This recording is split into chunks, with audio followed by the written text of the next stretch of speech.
आपको बताता हूँ। आप अपने टैक्स को लें, अपनी टोटल अमाउंट जो आपके ईयर का कॉन्ट्रैक्ट बनेगा उस ईयर के कॉन्ट्रैक्ट को पूरे को लें। वो अब लॉन्च किया गया है प्राइवेट कंपनी के लिए 38,700 का किया गया है। 38,700 का जो है कॉन्ट्रैक्ट वो लॉन्च किया गया। उसको मल्टीप्लाई करें 20 के साथ और उसको डिवाइड कर दें 100 पे।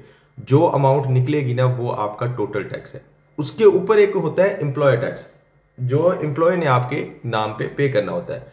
अच्छा, वो एम्प्लॉय टैक्स भी जब आप ऐसा वर्क परमिट, जो फेक वर्क परमिट्स या आप डील करके, फेक नहीं भी उसको कैसे डील करके पैसों का बाय करके आते हैं, तो वो एम्प्लॉय टैक्स भी जो एम्प्लॉय है वो आपसे लेगा। तो उसमें आपके लिए प्रॉब्लम्स बढ़ जाएंगी। तो कुछ लोग मैंने ऐसे भी देखे जो जिनकी जो पे है वो 22,000 से 24,000 है और वो टैक्स पे कर रहे हैं 800-900 पर मंथ।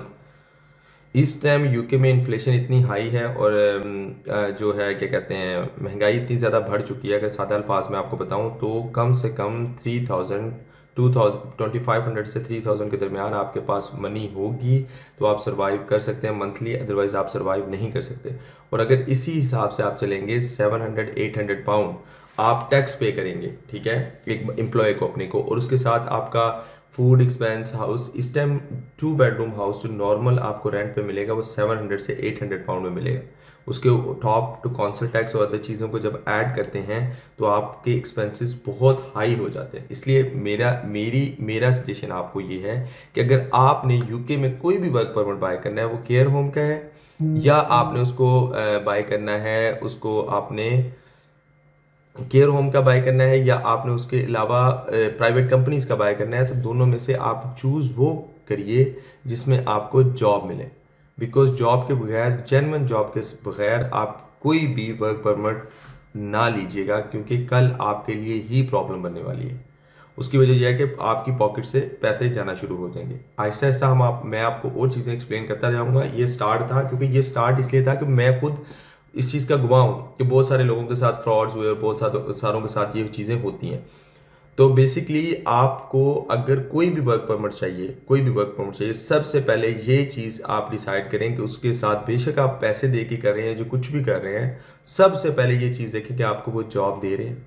अगर तो आपको वो जॉब दे रहे हैं तो फिर वो वर्क परमिट लें। अगर विदाउट जॉब है तो वो आपको इतना नुकसानदेह है कि आप इतनी मुश्किल में पाकिस्तान में भी नहीं होंगे जितनी मुश्किल में आप इंग्लैंड में आकर, पाकिस्तान, इंडिया, बांग्लादेश, जो भी हमारे एशियन कंट्रीज हैं जहाँ पे ये काम हो रहा है, तो आप इतनी मुश्किल में वहां पे भी नहीं होंगे जितनी मुश्किल में आप आके यूके में फंस जाएंगे। अच्छा, अगली चीज़ है कि दो चीज़ें होती हैं जो है, मैं प्राइवेट कंपनीज में आपको फीसिस भी पे करनी है। उसमें एनएचएस फी है, उसमें वीज़ा फ़ी है, और फिर जिस कंपनी के साथ आप वीज़ा खरीदेंगे वो आपको कहेंगे प्रायोरिटी फीस, ठीक है, भी आपको पे करनी पड़ेगी। अच्छा, अब फर्स्ट आपको इंट्रोडक्शन मैंने दे दिया वर्क परमिट का। इसके बाद हम चलेंगे टीयर 2 की तरफ, और टीयर 2 में जो 2 टाइप्स हैं, केयर होम और प्राइवेट कंपनीज, उन दोनों को आपको सुबह इंट्रोड्यूस करवाऊंगा, उनकी फीसिस का बताऊंगा, उनका डिफरेंस बताऊंगा, उनकी बेनिफिट्स बताऊंगा, ठीक है। उसके बाद हम चलेंगे टीयर 5 की तरफ। इस तरह 1 बाय 1 हम लोग चीज़ों को लेके चलते जाएंगे और 1 बाय 1 हम चीज़ों को एक्सप्लेन मैं आप लोगों को करता जाऊंगा जो इन्फॉर्मेशन मेरे पास है, और साथ साथ आपको इन चीज़ों का एक्सप्लेनेशन भी देता जाऊंगा कि क्या, कितनी सैलरी, कितना उनका थ्रेशोल्ड और कितना टैक्स और कितनी चीज़ें आपकी एडअप हो सकती हैं, ठीक है। चलिए, इंशाल्लाह अगली वीडियो में मुलाकात होती है, और अगली वीडियो में हमारा पहला जो टॉपिक होगा वो केयर होम होगा। उसके बाद हम प्राइवेट कंपनीज की तरफ चलेंगे, ठीक है।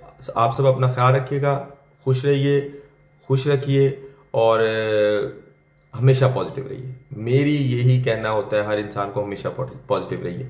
पॉजिटिव एटीट्यूड आपकी अंदर की फितरत को बदल देता है। अल्लाह आप सबको अपने हिफ्ज़-ओ-अमान में रखिए, खुश रखिए, हंसते रहिए, मुस्कुराते रहिए। अल्लाह हाफिज़।